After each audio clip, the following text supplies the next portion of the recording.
ಕುರುಬ ಸಂಘಕ್ಕೆ 5 ಎಕರೆ ಜಮೀನು ನೀಡೋ ಬಗ್ಗೆ ಕೇಳಿದ್ದಾರೆ.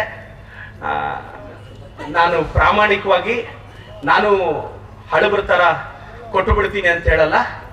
ಪ್ರಾಮಾಣಿಕವಾಗಿ ಮುಂದಿನ ಚುನಾವಣೆಗೆ ಹೋಗೋದು ಮುಂಚೆ ನಾನು ಅಟ್ಲೀಸ್ಟ್ ನಿಮ್ಮ ಸಮುದಾಯಕ್ಕೆ ಒಂದು ಜಾಗ ಕೊಟ್ಟು ಮುಂದಿನ ಚುನಾವಣೆ ನಿಮ್ಮ ಹತ್ರ ಬರ್ತೀನಿ.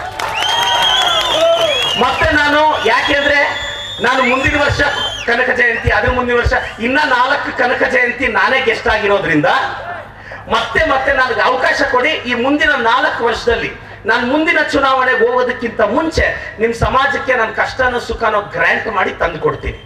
ಇದು ನಾನು ಮಾಡ್ತೀನಿ. ನನಗೊಂದು 2-3 ವರ್ಷ ಟೈಮ್ ಕೊಡಿ.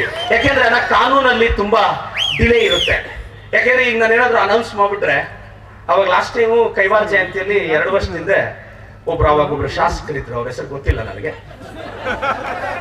ಮರ್ತೋಗಿದ್ದೀನಿ. ನನಗೆ ತುಂಬಾ ಇಂಪಾರ್ಟೆಂಟ್ ವ್ಯಕ್ತಿಗಳ ಹೆಸರು ಮಾತ್ರ ನೆನ್ಪಿಟ್ಕೊಳ್ಳೋದು.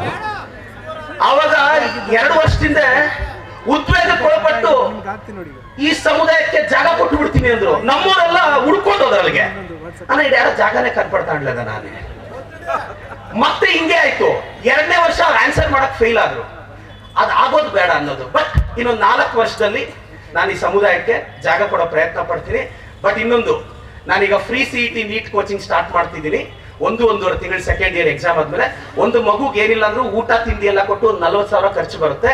ನಿಮ್ಮ ಸಮುದಾಯದಲ್ಲಿ ಯಾವುದೇ ಮಗು ಸೈನ್ಸ್ ಓದ್ತಿದ್ರೆ ದಯವಿಟ್ಟು ರಿಜಿಸ್ಟ್ರೇಷನ್ ಆಗಕ್ಕೆ ಹೇಳಿ. ಚಿಕ್ಕಬಳ್ಳಾಪುರದಲ್ಲೇ ಬೆಳಗ್ಗೆಯಿಂದ ಸಂಜೆವರೆಗೂ ಫ್ರೀ CET ನೀಟ್ ಕೋಚಿಂಗ್ ಮಾಡಿ ಒಂದು 35-40,000 ಖರ್ಚು ಬರುತ್ತೆ. ಮಾಡಿ ನಾನು ಡೆವಲಪ್ ಮಾಡ್ತೀನಿ.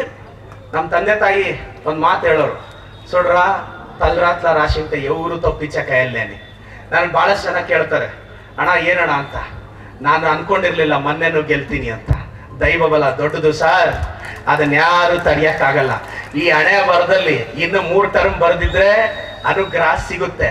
ಅಕಸ್ಮಾತ್ ಅವಕಾಶ ಸಿಗ್ಲಿಲ್ವಾ, ಇದೇ ಜೋಶಲ್ಲಿ ಇದೇ ಸ್ಟ್ರೀಟ್ ಅಲ್ಲಿ ಆರಾಮಾಗಿ ಇವಾಗ ಹೆಂಗ್ ಓಡಾಡ್ತಿದ್ದೀನಿ ಅದೇ ತರ ಓಡಾಡ್ಕೊಂಡು ನೆಮ್ಮದಿಯಾಗಿ ನಿಮ್ ಹುಡುಗನ್ ತರನೇ ಇರ್ತೀನಿ.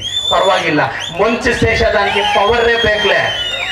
ನಾನು ಯಾಕಿದ್ ಹೇಳ್ತಿದ್ದೀನಿ ಅಂದ್ರೆ, ಅಭದ್ರತೆಯಿಂದ ನೀವು ಆಚೆ ಬರ್ಬೇಕು ಲೈಫಲ್ಲಿ. ಎಲ್ಲ ಹುಡುಗರಿಗೆ ಹೇಳ್ತೀನಿ, ಒಳ್ಳೇದಾಗ್ಲಿ. ನಮ್ ಸಿದ್ದರಾಮಯ್ಯ ಸಾಹೇಬ್ರಿಗೆ ಒಂದು ಜೋರ್ ಚಪ್ಪಾಳೆ ಹೊಡಿಬೇಕು. ಸಿದ್ದರಾಮಯ್ಯ ಸಾಹೇಬ್ರಿಗೆ, ಸಿದ್ದರಾಮಯ್ಯ ಸಾಹೇಬ್ರಿಗೆ, ಸಿದ್ದರಾಮಯ್ಯ ಸಾಹೇಬ್ರಿಗೆ, ಸಿದ್ದರಾಮಯ್ಯ ಸಾಹೇಬ್ರಿಗೆ, ಸಿದ್ದರಾಮಯ್ಯ ಸಾಹೇಬ್ರಿಗೆ. ವಿಶೇಷವಾಗಿ ನಾನು ಈ ಸಮುದಾಯದ ನಮ್ಮ ಗಂಗರೇಕಾಲು ನಾರಾಯಣ ಸಾಮಣ್ಣ, ನಮ್ಮ ಎಲ್ಲ ಮುಖಂಡರು, ನಮ್ಮ ಮೋಹನಣ್ಣ, ಎಲ್ಲ ಪ್ರತಿಯೊಬ್ಬರು ಯಾರ ಹೆಸರಾದ್ರೂ ಮರ್ತಿದ್ರೆ ದಯವಿಟ್ಟು ಕ್ಷಮೆ ಇರಲಿ. ಎಲ್ಲ ಪತ್ರಕರ್ತರ ಮಿತ್ರರಿಗೂ ತುಂಬಾ ಧನ್ಯವಾದಗಳು. ನಾನು ಈಗೇನೇನು ಮಾಡಿದ್ದೀನಿ ಅಂತ ಎಲ್ಲ ಹೇಳಿದ್ದೀನಿ. ನಿಮ್ಮ ಸಹಕಾರ ಇರಲಿ, ನನಗೆ ಏನೋ ಮಾಡಕ್ಕೆ ಬಂದಿದ್ದೀನಿ. Thank you so much sir. ಎಲ್ರಿಗೂ ಒಳ್ಳೇದಾಗ್ಲಿ. Thank you.